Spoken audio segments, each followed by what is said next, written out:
Hi friends, welcome to Satya's Lifestyle Channel. இன்றைக்கி நம்ம பார்க்க போகிற ரெசிபி ஒரு குழம்பு ரெசிபி தான். அரைச்சி விட்ட மாங்காய் குழம்பு தான் இன்றைக்கி பார்க்க போகிறோம். ரொம்ப ஈஸியாக ப்ரிப்பேர் பண்ணலாம், டேஸ்ட்டும் நல்லாயிருக்கும். நல்லா புளிப்பு, மாங்காயோட புளிப்பு, இந்த காரம் எல்லாம் சேர்ந்து இந்த குழம்பு நல்லா அட்டகாசமாக இருக்கும். பொருள் எல்லாமே நம்ம வறுத்து அரைச்சி போகிறதுனால இன்னும் டேஸ்ட்டு கூடவே இருக்கும். இது எப்படி பண்ணலான்றதை பார்க்கலாம். கடாயில் இப்போ வறுத்து அரைக்கிற பொருள்லாம் சேர்த்துக்கலாம். நான் நல்லா ஒரு 1.5 ஸ்பூன் போல் தனியா எடுத்துக்கிறேன். 1 ஸ்பூன் அளவுக்கு கடலைப்பருப்பு சேர்த்துக்கிறேன். ஜீரகம் 1/2 ஸ்பூன் அளவுக்கு சேர்த்துக்கிறேன். காரத்துக்கு வரமிளகாய் 4 சேர்த்துக்கிறேன். ஒரு கொத்து கருவேப்பிலை சேர்த்துக்கிறேன். இதை நல்லா வறுத்து நல்லா நிறம் மாறுற வரைக்கும் நம்ம வறுத்துக்கணும். இது நல்லா வறுத்தாச்சு, கலரும் மாறிடுச்சு, வாசமும் வர ஆரம்பிச்சிருச்சு. இதை நம்ம தனியாக எடுத்து வச்சிடலாம். இதே கடாயிலே கொஞ்சமாக ஆயில் விட்டுக்கிறேன். சின்ன வெங்காயம் ஒரு 15 போல் உரித்து வச்சுருக்கேன், அதை ஆட் பண்ணிக்கிறேன். இந்த சின்ன வெங்காயத்தை கொஞ்சம் எண்ணெயில் நல்லா வதக்கிக்கலாம்.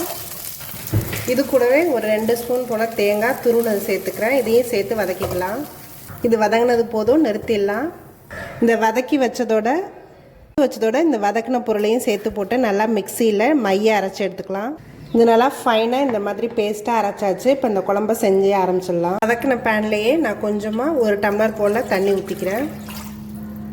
இந்த தண்ணியில் நறுக்கி வச்ச மாங்காய் எல்லாத்தையும் சேர்த்துக்கலாம். இது கூடவே வறுத்து அரைச்சி வச்ச மசாலாவையும் சேர்த்துக்கலாம்.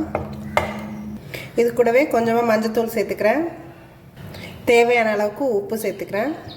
இது நல்லா ஒரு கொதி வந்தால் போதும். ஏன்னா நம்ம மாங்காய் உடனே வெந்துடும். மசாலா எல்லாமே வறுத்து அரைச்சிருக்கிறதுனால நல்லா ஒரு கொதி வரணும். இந்த குழம்புக்கு தேவையான தாளிப்பை இப்போ ரெடி பண்ணிக்கலாம். எண்ணெய் நல்லா ஹீட் ஆகிடுச்சு. 1 டீஸ்பூன் போல் கடுகு சேர்த்துக்கிறேன். கடுகு பொரிஞ்சோடனே 1/2 டீஸ்பூன் போல் உளுத்தம்பருப்பு சேர்த்துக்கிறேன். உளுத்தம்பருப்பு கலர் நல்லா மாறணும். 1 கொத்து கருவேப்பிலையும் சேர்த்துக்கிறேன். கருவேப்பிலை சேர்த்ததுக்கு பிறகு 2 வரமிளகாய் ஸ்ப்ளிட் பண்ணி சேர்த்துருக்கேன். உங்களோட காரத்துக்கு தகுந்தபடி நீங்கள் கூட்டியோ குறைச்சியோ சேர்த்துக்கலாம். குழம்பு நல்லா ஒரு கொதி வந்துடுச்சு. இப்போ ரெடி ஆகிடுச்சு, நிறுத்திடலாம். இந்த குழம்புல இப்போ இந்த தாளிப்பை சேர்த்துக்கலாம். இந்த டேஸ்டியான மாங்காய் குழம்பு ரெடி ஆகிடுச்சு. இது நீங்களும் உங்கள் வீட்டில் ட்ரை பண்ணி பாருங்கள். என்னோடய வீடியோஸ் எல்லாத்தையும் பாருங்கள். மறக்காமல் எங்கள் சேனலை சப்ஸ்கிரைப் பண்ணுங்கள். தேங்க்யூ ஃபார் வாட்சிங்.